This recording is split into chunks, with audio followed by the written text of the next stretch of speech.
Now we're ready for the last preliminary bout of the evening. Saul Alvarez against Jose Miguel Cotto. You see the 13-year age advantage for Alvarez, who turned pro in Guadalajara at age 15. 3-inch height advantage for the Mexican prospect.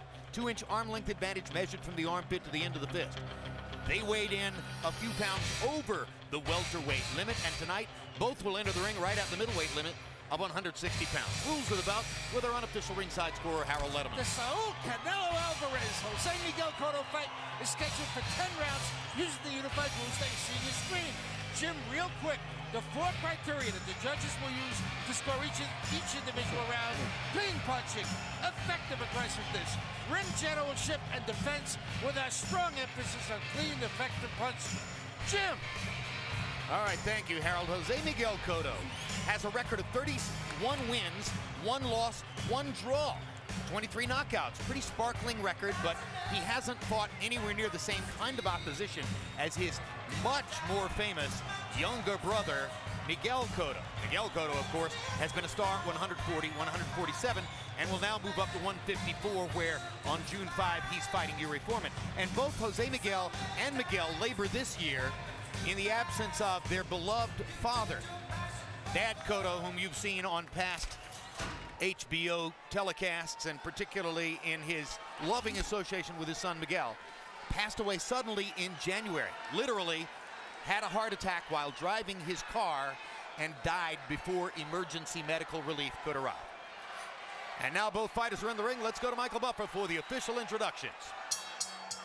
Ladies and gentlemen, courtesy of Mayweather Promotions and Golden Boy Promotions, from the MGM Grand of Las Vegas, we go to our co-featured bout of the evening.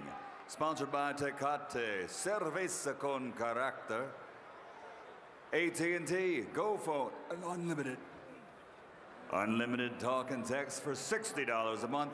StubHub, where fans buy and sell tickets. DeWalt Tools, guaranteed tough. And the motion picture Iron Man 2, in theaters everywhere, Friday, May 7th. At ringside, the 3 judges scoring this bout: Bert Clements, Patricia Morse-Jarman, and Glenn Trowbridge. And inside the ring, in charge of the action at the bell, referee Tony Weeks. And now from the MGM Grand, 10 rounds of boxing in the welterweight division. Fighting out of the blue corner, wearing black with white, official weight 149 pounds. His professional record, 31 victories, including 23 knockouts with only 1 defeat and 1 bout even. De Caguas, Puerto Rico, Jose Miguel Cotto.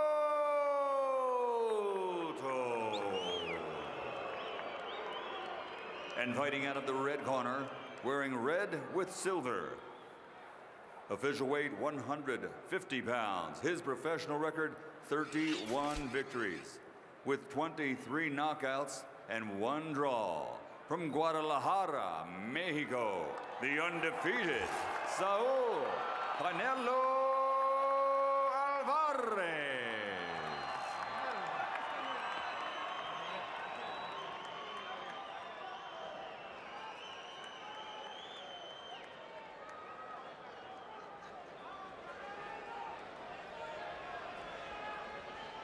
Let's go.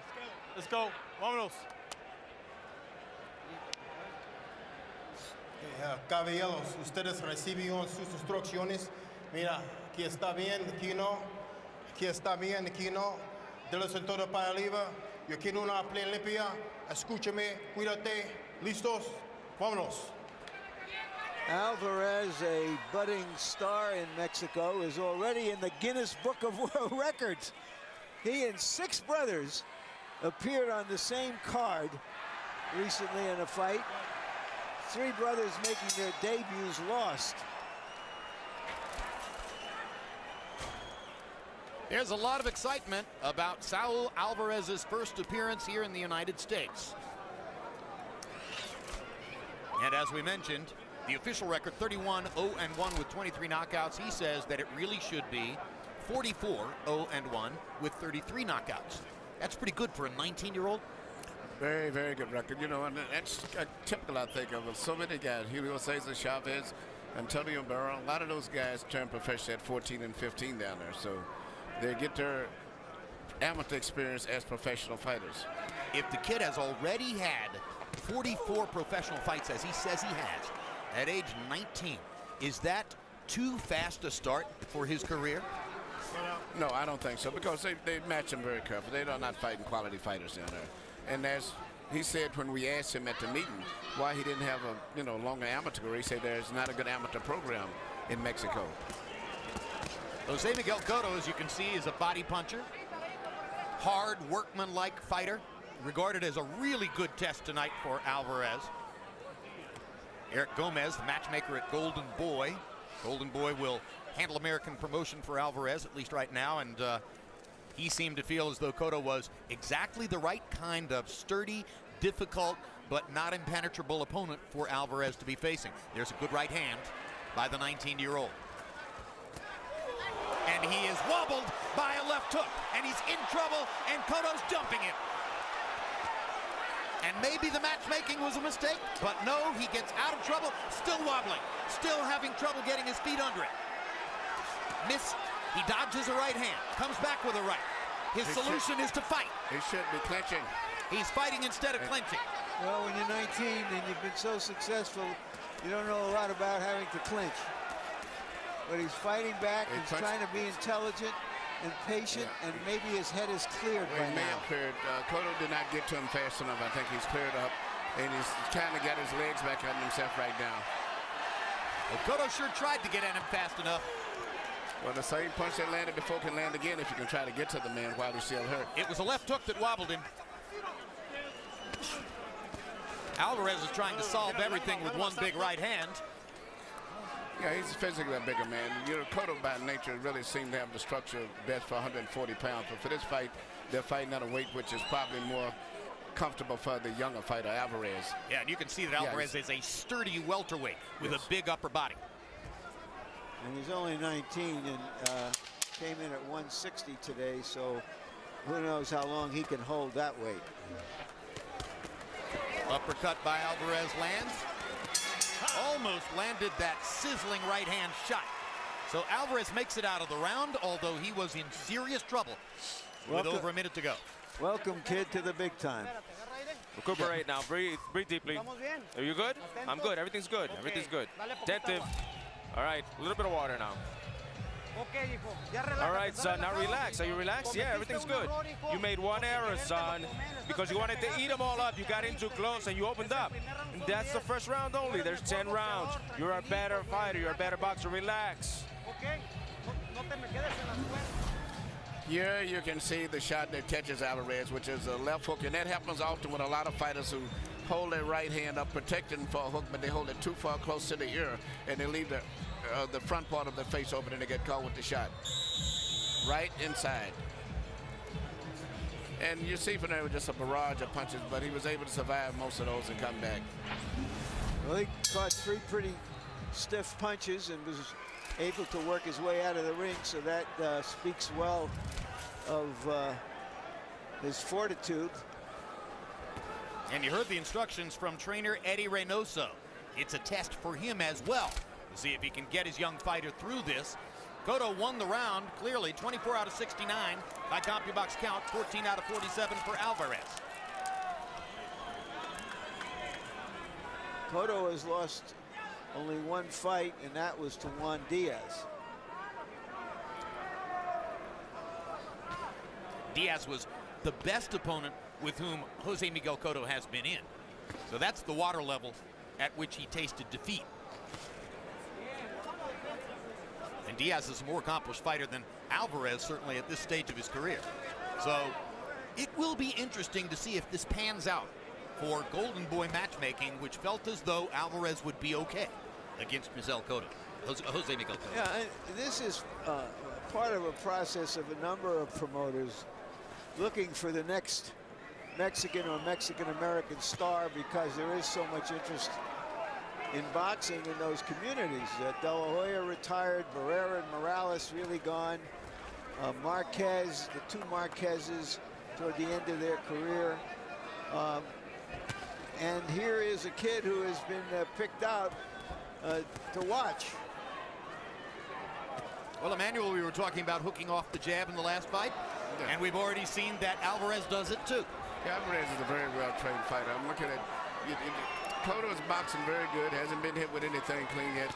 But yeah, I'm looking at this kid, he's very good. He just keeps his hands too wide. That defense, which I'm always preaching about, where they keep the right hand too much to the side of the head instead of more to the center, is a perfect example. Every time he jabs, he draws his right hand to the side, and he's very vulnerable to get hit. But he's got speed and power, then that's going to probably neutralize that. Yeah, at this stage. A visible advantage here, much faster feet than Jose Miguel Cotto. So he can get himself into position to land shots, whereas Cotto has to keep driving forward. Yeah, Alvarez is fighting that is really his proper weight too, and that makes a difference too. Very comfortable. A little extra weight on Cotto right now that he shouldn't have, but you know, that's what it is. Emmanuel, you've been training his brother for the fight against Foreman. Were they training together down there in Tampa? Good hard left hand by Alvarez. They train together at the same time, but he goes in a little bit before Miguel. But they very few words, but you know, between them about trying to give each other advice when they're training. They train totally separate, go past each other, never interfere with each other's training. Good counter right hand up and under from Alvarez, and Cotto's glove touched the canvas, and Alvarez has just evened up the knockdown on the scorecards. Está bien? Okay.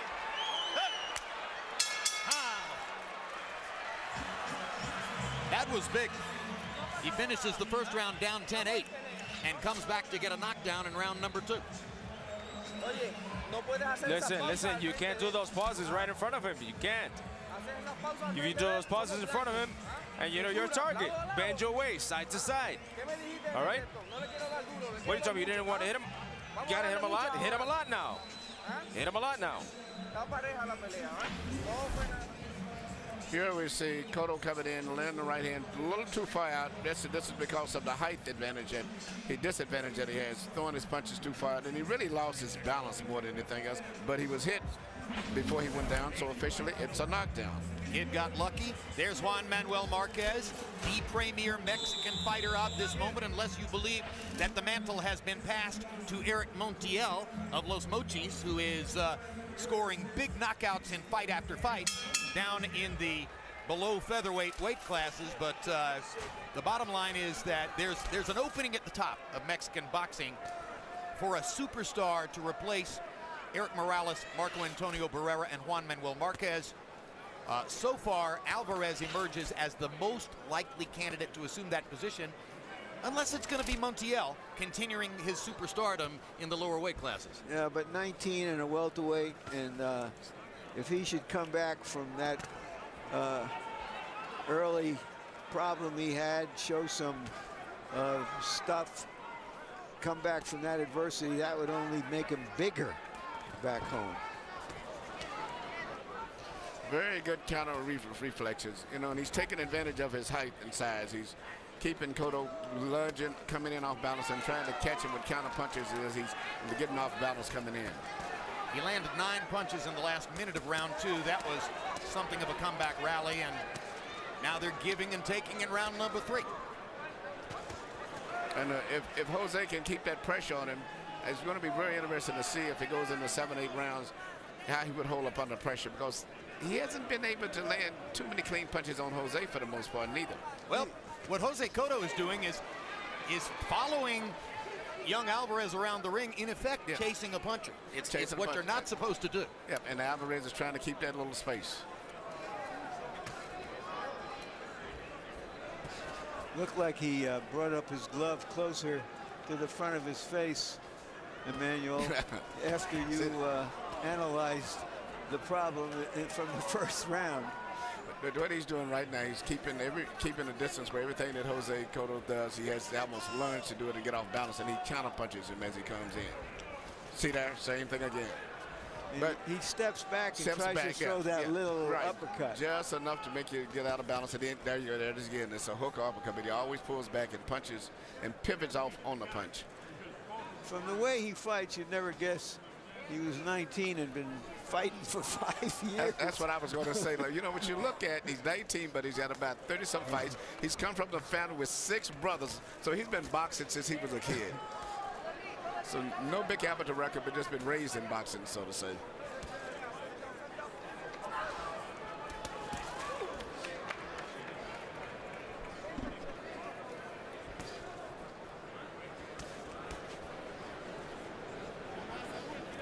You may see on his trunks the word Canelo. That means cinnamon. They call him cinnamon for that reddish hair. Yeah. But looks more Irish than he does Mexican. Yep. All right, we're going to go to Floyd Mayweather's dressing room between rounds, and you're going to be watching as Naseem Richardson, Shane Mosley's trainer, watches Rafael Garcia wrapping Mayweather's hands. Mayweather regards Garcia as a genius artiste in the hand wrapping category. Maybe Richardson will learn something. Of course, this is significant because Naseem Richardson called off both the hand wraps on Felix Trinidad in Madison Square Garden back in 2001 on behalf of his fighter Bernard Hopkins, and called off the hand wrapping on Antonio Margarito last January in Staples Center in Los Angeles on behalf of Shane Mosley. And Mayweather did have problems with his hands earlier in his career, and he gives credit to this man for solving them. Garcia has been in boxing for more than 60 years. That's a lot of boxing.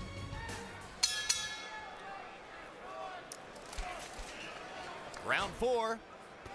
Saul Alvarez in the red trunks against Jose Miguel Cotto in the black and white. Harold, how do you have it so far? Jim. 2 rounds to 1, 29-27, Saul Canelo Alvarez. Jim, in round 1, Canelo Alvarez actually never went down. He went into the ropes. Tony Weeks didn't call it a knockdown. Therefore, I scored a 10-9. But in round 2, Jose Miguel Cotto's gloves did touch the canvas. Therefore, I scored it just like the judges should, 10-8 in favor of Canelo Alvarez. I thought Canelo Alvarez landed cleaner shots to pull out round 3. So 2-1, Canelo Alvarez. Well, I'm thrilled you corrected me, Harold. I was unaware, did not notice that Tony Weeks didn't rule it a knockdown in round 1. So, therefore, the 1-point difference from the score that I might have anticipated. And thank you, Harold, for your sharp eyes. Good uppercut. That was a little 5-punch combination. If Cotto could just get a little bit closer and close the gap. Everything that he's doing is just a little too short because of the distance that Alvarez is keeping in the height. But if he could just get a little bit closer, he would be very effective.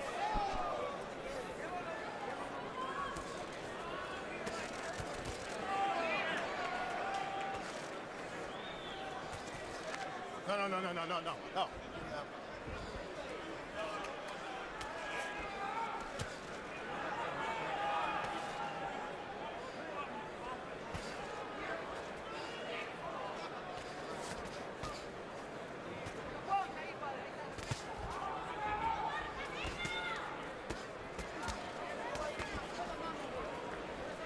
Alvarez is starting to put more mustard on his punches. Having recovered from the shock of getting hurt by Cotto in round 1. He's trying to load it up a little more. Right there. Hard right hands up and under, and the body shot. Another well-placed uppercut with the left hand. That was brilliant, precise punching by the 19-year-old. On the inside at very short range. Don't often see that. And he got something significant onto every punch. He wasn't just tapping it. He was landing shots. At the same time, Cotto kept coming. Yep. Guess what? If Cotto would attack him now, he would be very smart, because right now Alvarez is taking a breather, is recharging, and Cotto is just following him around and letting him recharge without attacking him. With that uppercut is well delivered and starting to gain some purchase. And look at the determination of Jose Miguel Cotto, who keeps his head right in there and stays on top of Alvarez. Terrific test for the young fighter being provided by Jose Miguel.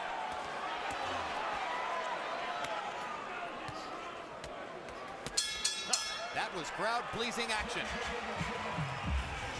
Let's go back to Shane Mosley's dressing room. Shane Mosley, for this fight, agreed to abide by United States Anti-Doping Agency drug testing principles, which means that he has been tested 8, 10, maybe 11 times in preparation for the fight, randomly, as has Floyd Mayweather. It is a one-time only arrangement, Larry, not necessarily something we will see extended into the future. You're right. The commission of here in Las Vegas, it says they're watching this to see how it evolves. It's an expensive procedure, $20,000 or more. Not obviously you can't have it for every fight. The promoters would have to agree to pay for such tests. They say they will not make a decision on whether it would become routine until after considering what happened here. And you see the arrival of Muhammad Ali here. Not a frequent visitor to big fights now, but always makes, of course, an enormous impact when he's in the arena. And Ali is here tonight. Power shots in round 4. Alvarez 34 out of 53. What a round for him. Cotto threw 51, but didn't land as many, only getting 11 to find the target. I should add, Jim, that Naseem Richardson, in a telephone press conference, told Roger Mayweather that every time they brought up the business with Shane Mosley of the drug testing and his failure of a drug testing, that he would remind everybody that Mayweather has used painkillers for his hands, which he did in some early fights. Remember, we had one in Michigan where he admitted he had needed it in both of his hands. Well, as almost every boxing fan now knows, Shane Mosley dabbled with performance-enhancing drugs prior to his second bout with Oscar De La Hoya in 1993. At first tried the tactic of saying that he didn't know exactly what he was doing and that he had been fooled into taking performance-enhancing drugs. Excuse me, 1993, 2003. Yeah, 7 years ago. Eventually, Mosley was forced by circumstances and by grand jury testimony and depositions to come clean and acknowledge that he had taken both steroids and EPO. It's because of that he has been raked over the coals in public sometimes by the Mayweathers on that issue, and that was what Naseem Richardson was responding to when he said, we're going to talk about your hands. Mosley contends that he did take those drugs, but that he was unaware that they were illegal. Whatever, he was certainly responsible. And of course, the proof of the pudding on De La Hoya's long-term reaction to all that is that Mosley's his partner at Golden Boy. And what's always been interesting to me is that Mosley performed much better against De La Hoya in their first fight than in the second fight, when he looked like he was lumbering around a little from too much muscle. Hard left hook by Alvarez. I think what's emerging here, Emmanuel, what we're seeing from this 19-year-old is that he has unusual athletic coordination for boxing and great timing. Yes, great timing for when to deliver the shots. And what I see is great poise. And he's hurting Cotto with those right hands and the left hooks. Cotto not throwing back, finally releases his hands, but not before Alvarez got in about 8 or 10 clean shots. Cotto's got a great chin, too. He's never been seriously hurt in this whole fight, and has been hit with some tremendous shots. Well, you saw Muhammad Ali, so let's just fill out the dossier with some of the other great superstars in the house. Ray Leonard, who fought in a fight like this against Tommy Hearns in September of 1981. Yesterday, they took to the dais here and talked about their experiences in the press room. And there's Oscar De La Hoya, who is, of course, the promoter for the fight, and who fought in a fight like this against Felix Trinidad in 1999. Yeah. The difference between the Leonard Hearns first fight and the fight we have tonight was that they were both in their primes, in their early 20s, and it was an even money fight. A lot of people were interested in the fight, had passionate feelings about the fight. They had favorites in the fight, but nobody knew who was going to win the fight. And You were there, Emmanuel, I've heard. I was there. You know, and I'm looking at these odds of 4-1 to Mayweather. I have a real problem dealing with that. I mean, I think Floyd definitely should be the favorite, but I just don't see 4-1 at all. I just don't see that. Even though, you know, as you said, you know, he's a little bit past his prime, meaning Shane, but still he's fighting very good. Shane says that he brings no real emotional response to the notion of being a 4-1 underdog. Emmanuel, if Tommy Hearns had been a 4-1 underdog against Ray Leonard on the night of September 16, 1981, he would have thought something about it, right? Yes, he would have. And Shane is maybe a little too mild a person. As a matter of fact, the action when the fight took place, Tommy Hearns was the favorite to various minute. But the Detroit people came in and bet big money, and Hearns was the favorite when it finished up. Amazing. Yeah, great. The fact that the betting went just like the fight went, back and forth. Good hard right hand by Alvarez. Once again, the timing and the ability to throw these shots with extreme accurate precision, like that.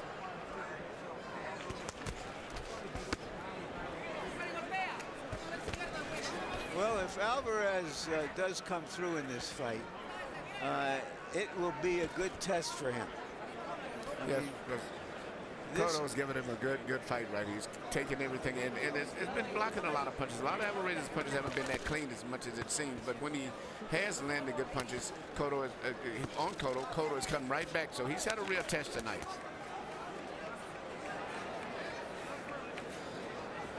Why would he be fighting a strong young welterweight when he himself is a junior welterweight?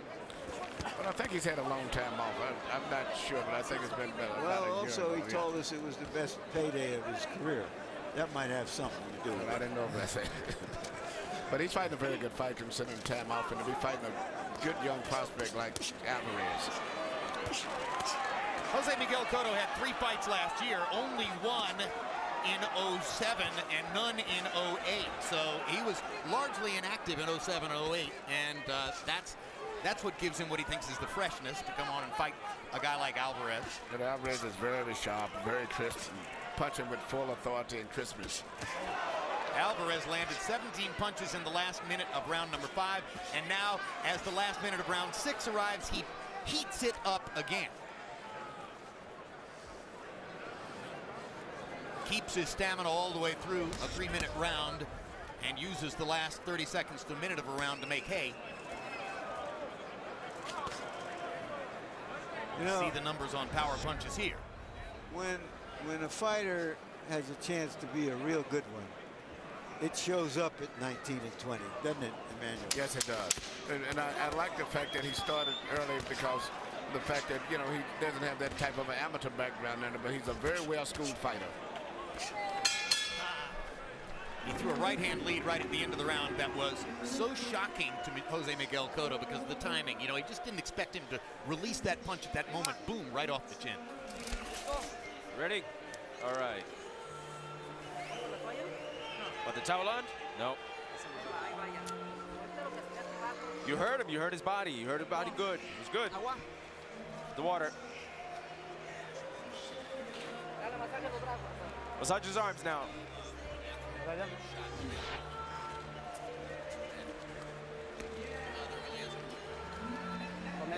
Breathe, breathe.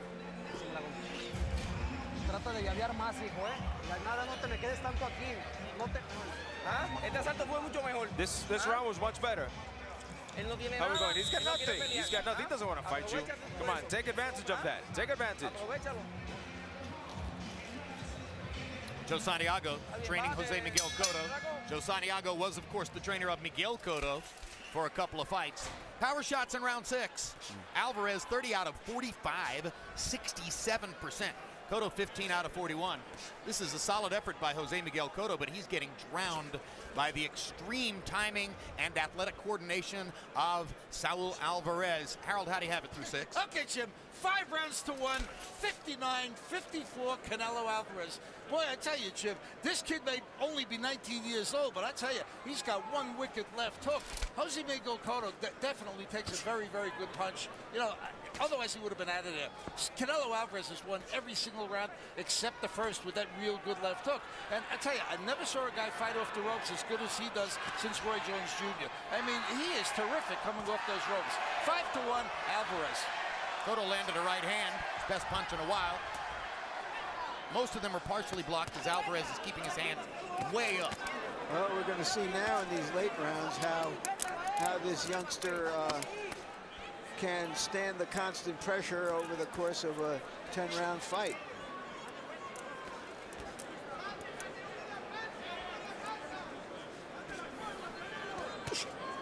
Body shot, well delivered.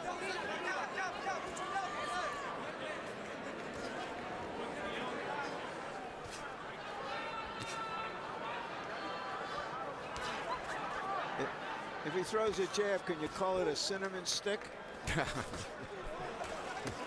So Emmanuel, is Miguel Cotto, younger brother, watching tonight at training camp in Tampa? Yes, he is. He's watching the entire show. Want to say hello to your new fighter? I'm anxious to get back to the gym Monday.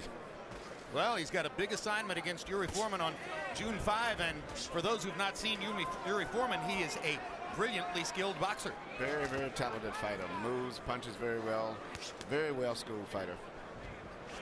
On the other hand, a powder puff puncher compared to your guy, right? Yeah, but the guys that Foreman has fought are the guys that nobody have knocked out neither. He's not a great puncher, but he's not that bad a puncher neither. Are you talking on the record or off the record? No, here, I'm being honest. No, I have a lot of respect for Yuri Foreman. Me and Miguel, the whole camp does.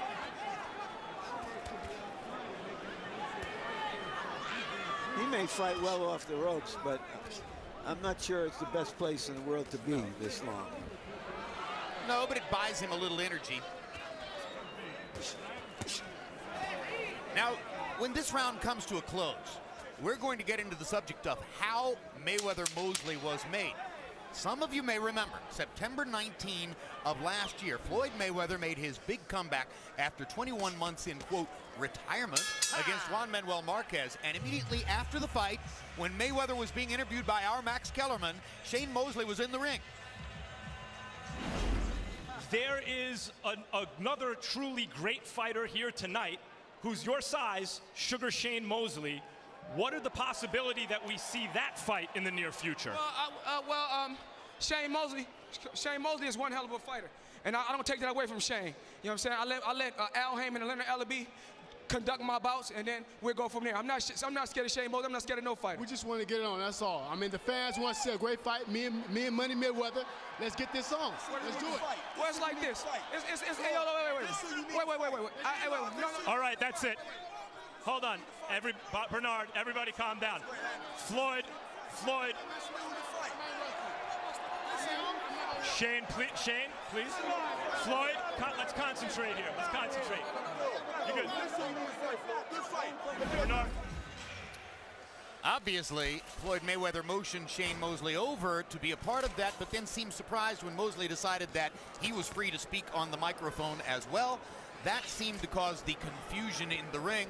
One thing led to another, however, when the negotiations for Pacquiao versus Mayweather broke down over the issue of drug testing, Shane stepped up and said, hey, I'll take any test you want, and thus the arrival of this fight. But you know what interests me about that? In how it might relate to the fight itself. That Mayweather was standing there in charge. It's his territory. He's just won a fight. Looked terrific in a one-sided fight, and he didn't expect Mosley to jump back at him, and Mosley did. Is that what's going to happen tonight? Fascinating to see. Incidentally, Jose Miguel Cotto had his best round numerically in round number 7, landing 29 punches and throwing 80. Highest numbers of the fight in both categories for Cotto. The difference, of course, he's still not landing with the same kind of impact and precision that Alvarez shows when he lands his punches. But I tell you what, Cotto was fighting a very good fight, and he's really taken Alvarez to school tonight in terms of getting experience. So the 19-year-old will emerge from this a better fighter, you think? Yes, I think so, because, you know, he has not been able to really hurt Cotto. Even though he's hitting with clean shots, he's never had him ever hurt. And the only person who's been hurt has been Alvarez himself in the fight. Do you think that at 140, Cotto can give some of those good junior welterweights? Yes, I am very impressed tonight. Yes, considering the fact that I know he's about 10 pounds overweight. And looking at he's taking all of these terrific shots from Alvarez. and is still coming back and is very relaxed. Doesn't even seem to be exhausted. Now just look how almost clinical Alvarez is here, trying to break down Cotto on the ropes. You don't expect to use clinical as an adjective for a 19-year-old fighter, but he is.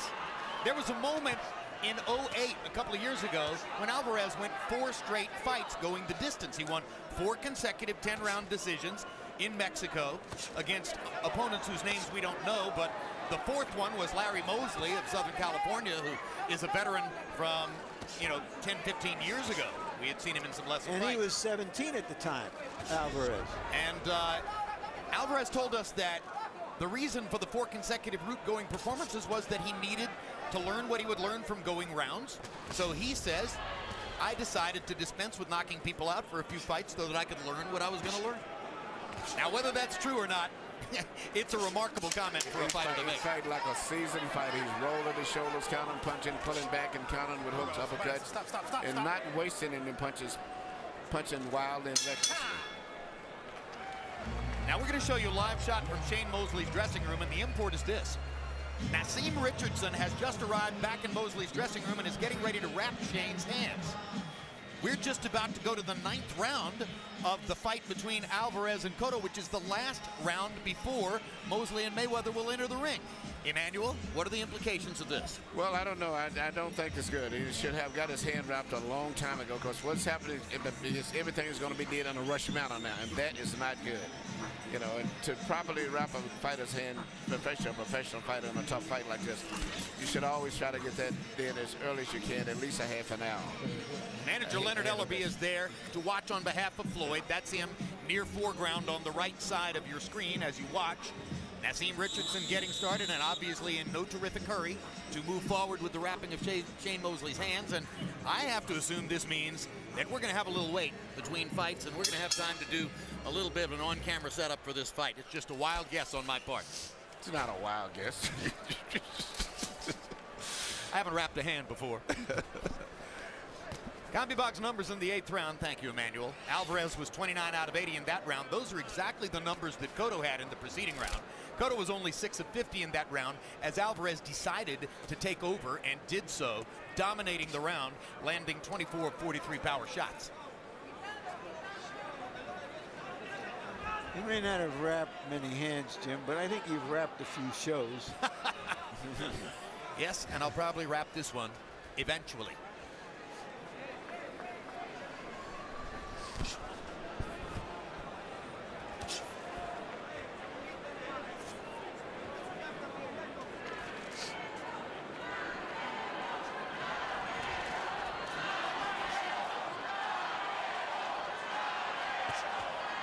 Quick left hook by Alvarez, right on the button. Alvarez looks as though he has settled into the notion that he's going to be going the distance here with Jose Miguel Cotto. So a knockout would come as a spontaneous product of something big rather than a plan that Alvarez has in his head. He's trying to win the fight by decision at this point. I just think he's trying to win the fight. If the knockout comes, it comes. But he's certainly not trying to sit on a lead here.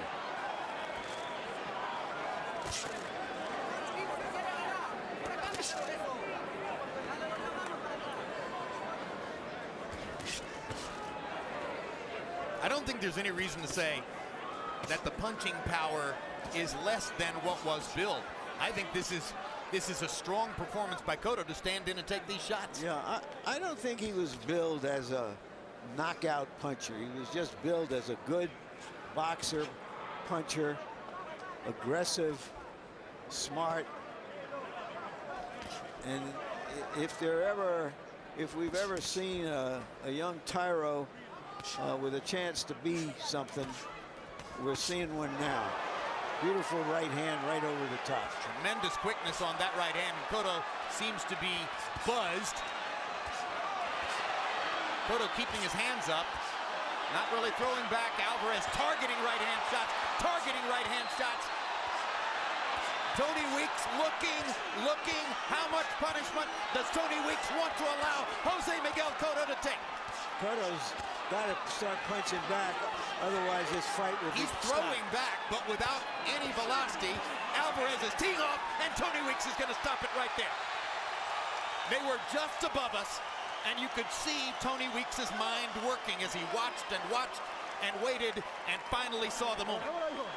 Maybe we have seen a piece of the future. That was great stuff. And he gets the knockout that I suggested he wasn't looking for, and I think you were right.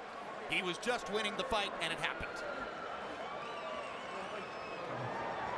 Officially, it's the 32nd knockout of Alvarez's career. Or check it, 24th knockout of Alvarez's career.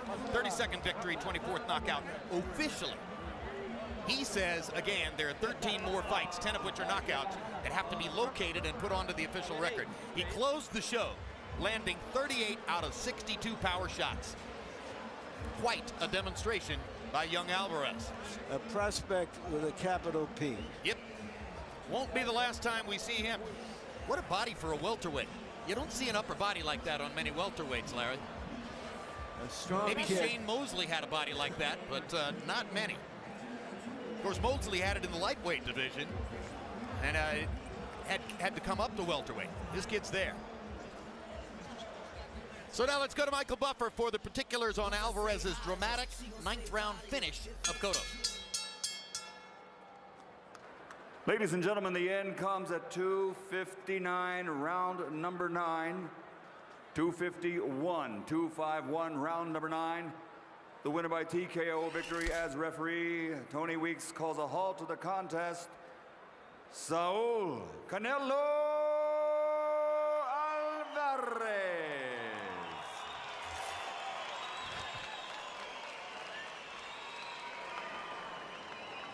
First time in Jose Miguel Cotto's career that he's been knocked out. Once again, he is the older brother of the bigger star in the family, Miguel Cotto.